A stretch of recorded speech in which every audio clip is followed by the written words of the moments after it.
In this video, we will dissect the one thing you must never, under any romantic guise, give to a woman. It is not your loyalty, which must be earned. It is not your vulnerability, which must be strategic. It is not your resources, which must be exchanged. It is the foundational substrate upon which all those are built, your internal authority, your sovereign, unassailable core of meaning, purpose, and judgment. We will trace its roots to our primordial past, expose how the modern world is engineered to strip it from you, and outline the Stoic path to its reclamation. The pain you feel is not neurosis. It is a directional signal. It is the psychic pain of a creature operating contrary to its fundamental design. Let us describe the death by 1,000 cuts. It begins not with a demand, but with a suggestion. Wouldn't it be better if, she says, about your friends, your hobby, the way you dress?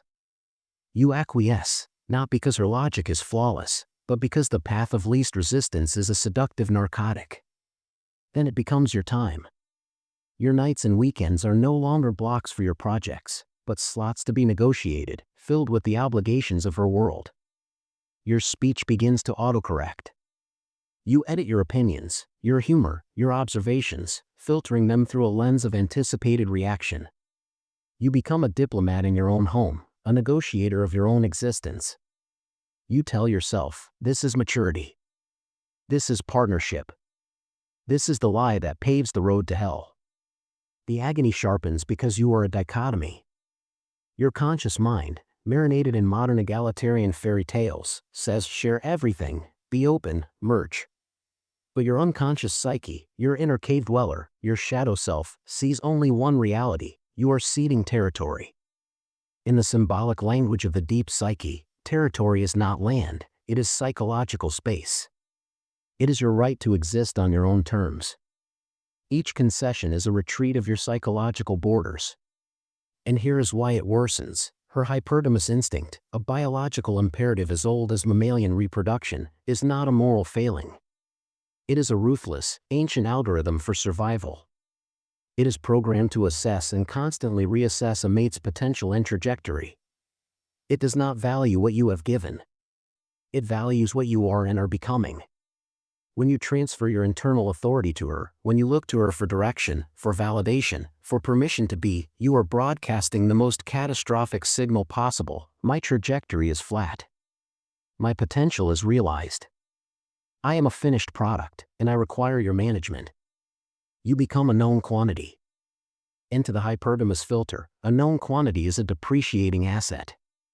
The resentment you feel from her, the sudden coldness, the I don't know what's wrong conversations, these are not manipulations. They are the instinctual, visceral pull of a subconscious that has classified you as static.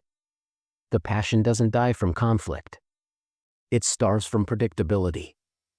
This is the modern condition: a man, lobotomized by narratives of passive goodness, willingly dismantling the very architecture that makes him desirable, all while being told he is evolving. He is not evolving. He is disintegrating. To understand the gravity of this surrender, we must leave the cozy fiction of the 21st century and return to the brutal, clarifying theater of the Pleistocene. Strip away the cities, the laws, the abstract morals. The world was raw, immediate, and lethal. Survival was not a personal project, it was a group endeavor hanging by a thread. In this arena, the unit's survival depended on a brutal division of labor, etched into our nervous systems by relentless selection pressure. The female imperative was profound and non-negotiable: the immense biological investment of pregnancy, nursing, and nurturing vulnerable young. This investment made choice, ruthless, discerning choice, her primary evolutionary tool. Choosing the wrong mate meant death for her and her offspring. Not just emotional discomfort. Death. Therefore, her psyche evolved to be exquisitely attuned to signals of competence and future potential. Not feelings. Not promises. Signals. These signals were read in behavior, in bearing, in action. What was the male's imperative in this drama? To be the source of stability and direction in the face of chaos.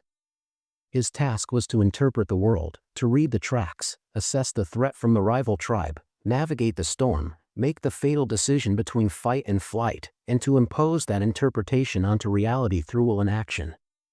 His authority was not derived from a vote or a conversation. It was forged in the crucible of results.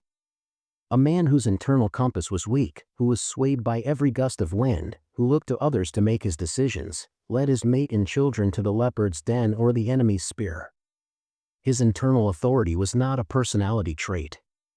It was the group's primary life support system. This is embedded in our archetypal wiring. We see it in the king archetype, the stable, centered, ordering principle. We see its shadow in the tyrant, the same principle corrupted by insecurity into control.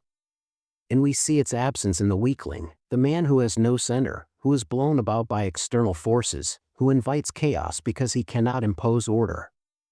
The woman, in her deep biology, is not seeking a servant or a mirror.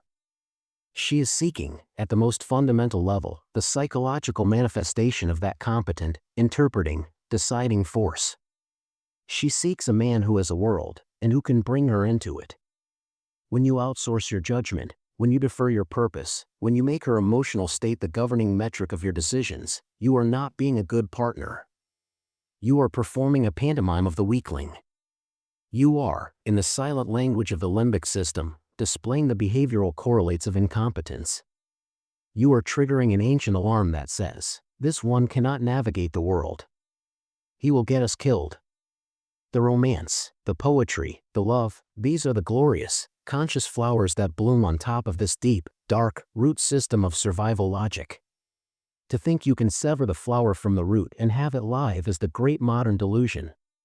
So if this internal authority is so core to our design, why is its surrender so epidemic? Because the modern world is a sophisticated machine built to dismantle it.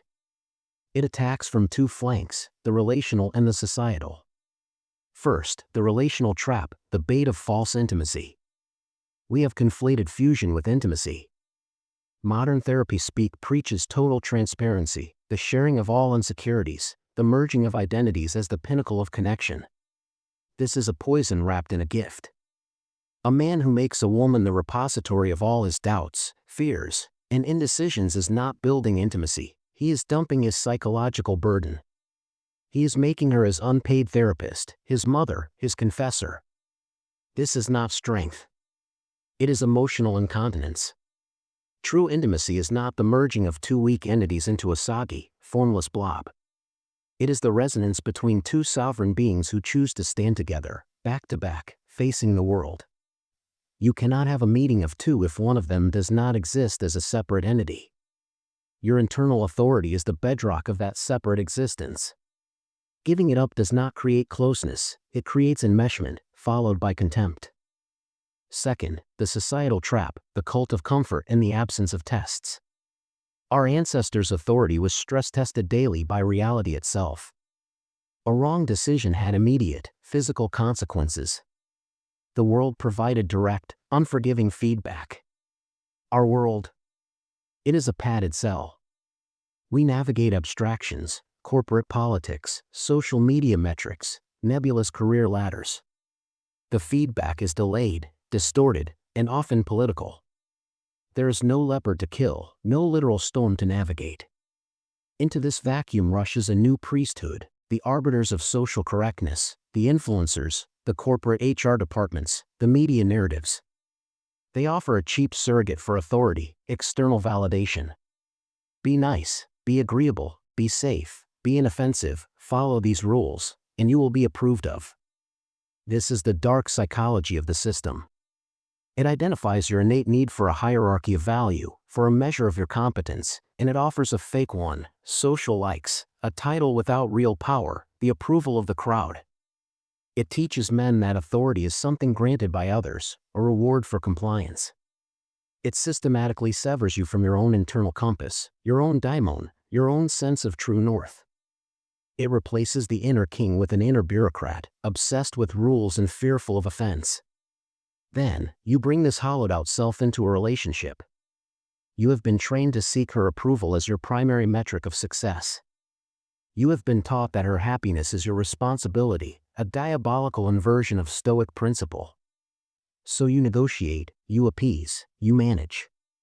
You become a politician of the heart, not a sovereign of your soul. And she, feeling the weight of a responsibility she never evolved to carry, the responsibility of being your meaning, inevitably buckles under it and pulls away. The very thing you did to keep her close becomes the reason she leaves. The system has won. It has produced a manageable, predictable, non-disruptive unit.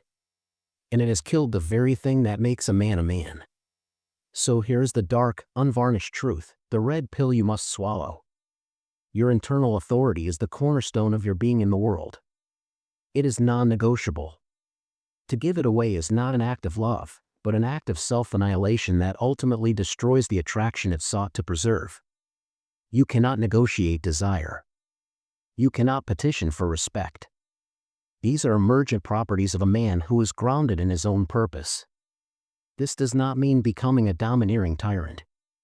The tyrant is the shadow of the king, a man so terrified of his own internal chaos that he must rigidly control everything external. The sovereign is calm, because his order is internal. He listens, he considers, but the final synthesis, the judgment call, is forged in the silent furnace of his own conscience and reason. He is imperturbable not because he is indifferent, but because his core cannot be hostage to another's mood. So how do you reclaim it? The Stoics, those ancient surgeons of the soul, provide the tools. It is not about controlling her, it is about mastering yourself. 1. Re-establish your inner citadel, Marcus Aurelius. Imagine a fortress at the core of your being. This is your judgment, your will, your moral purpose. The Stoics' first task is to fortify its walls. What does this look like in practice? Define your top 3 values. What is non-negotiable for you? Is it integrity? Mastery of your craft? Physical vitality? Write them down. These are the laws of your inner kingdom. Practice negative visualization, premeditatio malorum. Contemplate the loss of what you hold dear, your relationship, your job, your status. Feel the terror of it. Then realize, your core self, your ability to choose your response, remains. This exercise detaches your identity from external things, anchoring it back within your citadel. 2. Dichotomy of control, Epictetus. This is the radical, freeing surgery. Internal, your opinions, your judgments, your desires, your actions. Yours. Absolute domain. External, her feelings, her reactions, the past, the future, outcomes. Not yours. Influence only. Your peace comes from pouring your entire effort into the internal and releasing your white-knuckled grip on the external. You cannot make her happy. You can only be a man worthy of sharing happiness with. Her emotional state is her territory.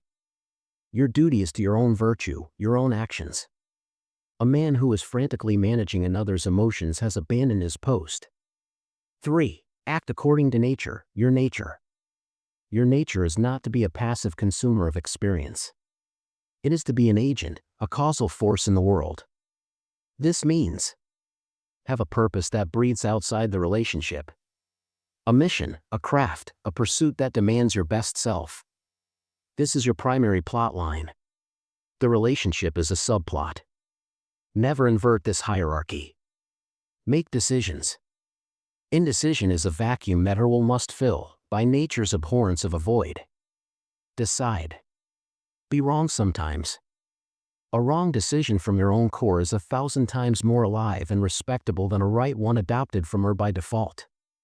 Reality will give you the feedback you need to correct course. You do not announce this reclamation. You do not have a meeting about it. You simply begin to live it. You will be met with tests, storms of emotion, protests to the old contract of your management. Your job is not to crumble or a fight, but to hold frame. To be the calm, immovable object around which the chaos swirls and eventually settles. This is not manipulation. It is the embodiment of order in the face of chaos, which is the deepest gift you can offer. You will find one of 2 outcomes. Either she will rise to meet the man who has finally returned to his post, and the relationship will transform into something resonant and powerful, based on mutual sovereignty. Or, she will reject the new dynamic, proving she was only invested in the managed, compliant version of you. In which case, the relationship was a prison, and you have just found the key. The choice is binary: you can be loved, or you can be managed. You cannot be both. The power you lose is not found in her eyes, or in the world's approval. It is found in the silent, unwavering counsel you hold with yourself in the dead of night.